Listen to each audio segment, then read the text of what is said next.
Namaskaram, Sadhguru.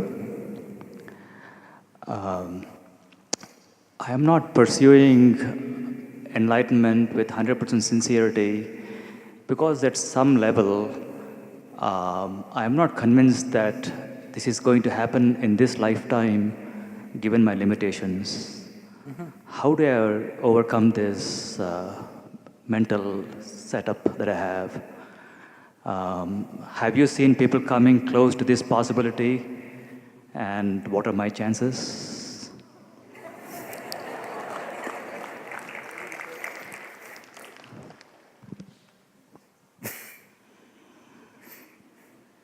Don't pursue enlightenment. You cannot pursue enlightenment. How can you pursue something that you do not know? Hello? If you pursue something, you will pursue only what you know. What is the point pursuing something that you already know? Hello? Isn't it? What is the point in running after something that you already know?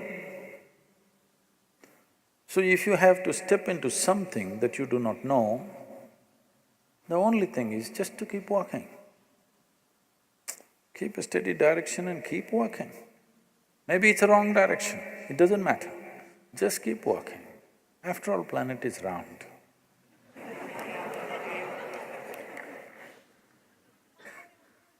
And inevitably, if you keep walking and keep straight walking, not round and round, if you just keep straight walking, you will inevitably get somewhere. Nobody can take it away from you. Right now, the problem is,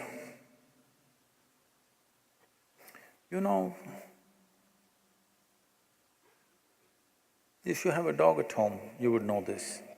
If you just tickle him in the tail, he will go shh, chasing his own tail. You seen that? You not seen dog chasing its own tail? Ma, you did not see? What? Okay, a lot of people are doing that.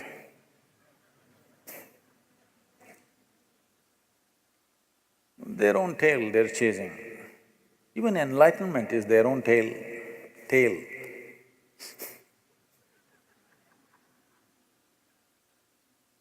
Nobody told you there is such a thing.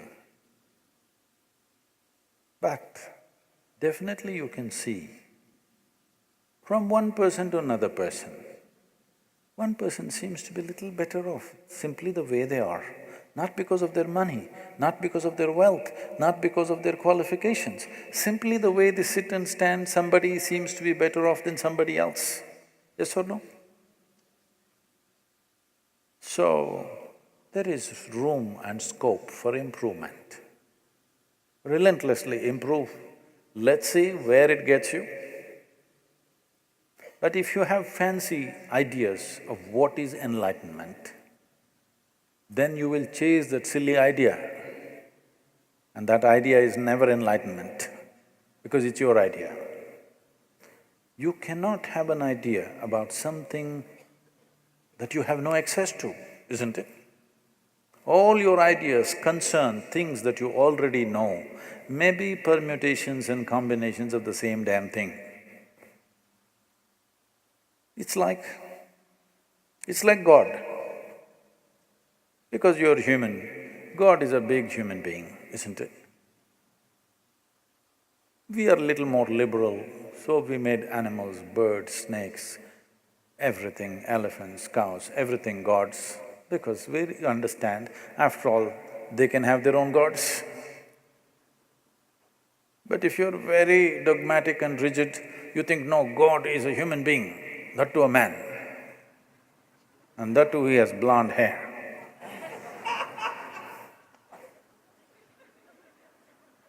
That's a very rigid, dogmatic idea. People who lived in other parts of the world never could imagine a blonde-haired God. They just cannot.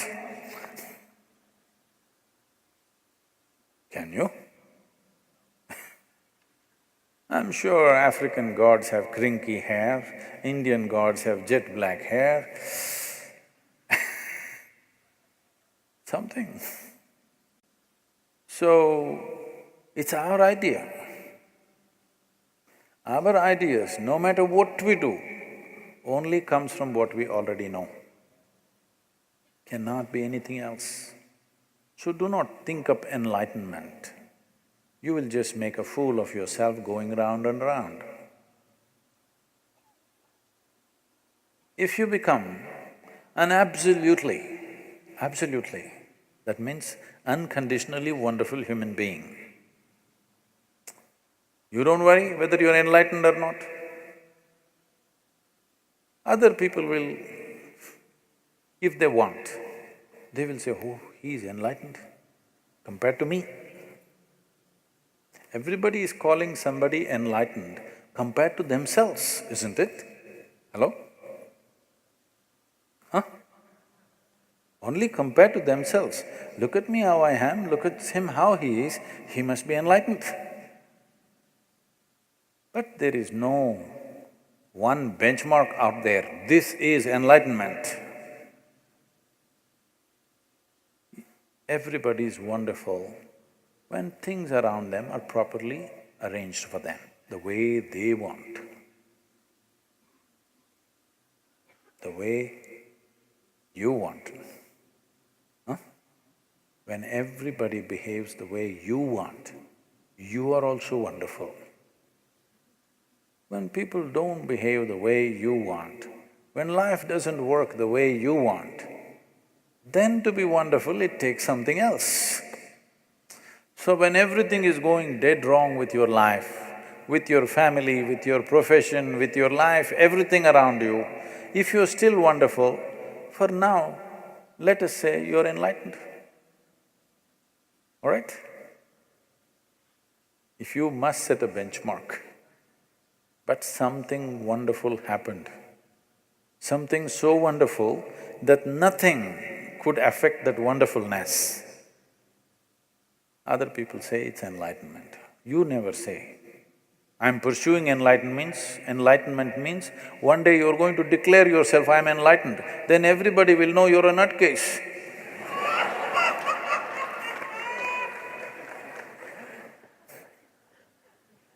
If others say, oh, he is enlightened, good. You declare, I'm enlightened. This will be a case, isn't it? You may be wonderful, but you are not loyal to your wonderfulness. Hello? You are joyful, you are sometimes blissful, you're even loving, but not loyal to these qualities. See a flower, a beautiful flower throws out fragrance. Bees come and mess around, cow comes and eats it up, all kinds of things happen to them also. Or see, they cut it out and put it here, poor thing. Gets sold and packaged and put on dead people. In India, more flowers are used on living people. But once you come west, flowers are usually for the dead. Bernard Shaw went to the extent of saying, he was unwell in a hospital, so two friends came. One came with a basket full of fruits, another came with flowers. He looked at them and said, too late for fruits, too early for flowers.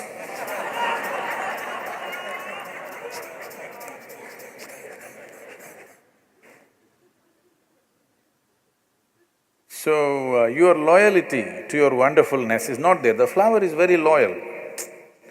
No matter if you pluck it also, it's still fragrant. If the cow eats it also, it's fragrant. If the bee messes around also, it's fragrant. It never got angry and turned into a skunk ever. Hello? Did it ever do that? But you are not like that. You are wonderful like this. If somebody pokes you, you will become a skunk. Yes or no? Hello? Your wonderfulness, you're not loyal to your wonderfulness. This happened. Shankaran Pillai was running a pet shop and there was a nice dog, a golden retriever, a wonderful dog. Somebody came to buy this grown-up dog. They asked, how much? He said, $2,000. What? $2,000 for a dog? Isn't it too much? Shankaran Pillai said, just look at him. Isn't he wonderful? The man looked at it and said, yes, he's a wonderful dog. He paid the money he was taking, but he asked, is he loyal? Of course he's loyal. I sold him 7 times and he's back in hours.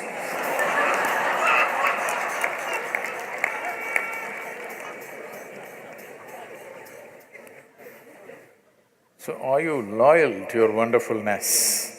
This is all you have to do. Instead of pursuing enlightenment, just do this. Choose any one thing, I will leave it to you. Either joy or blissfulness or love or anger or hatred, you choose whatever you want. Just be loyal to one thing, every moment of your life. How's that? You will become enlightened.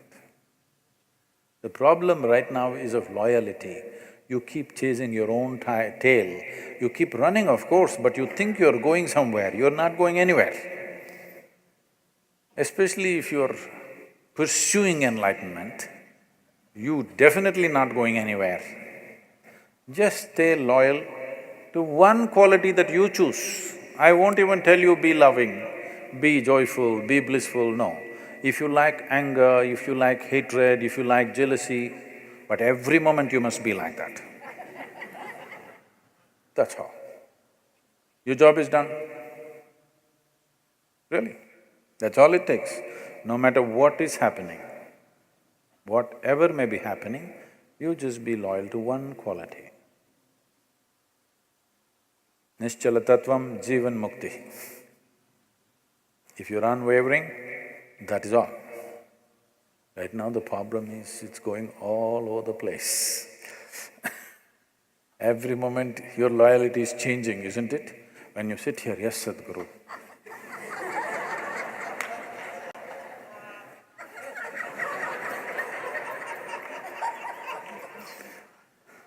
Just one damn thing, choose any damn thing.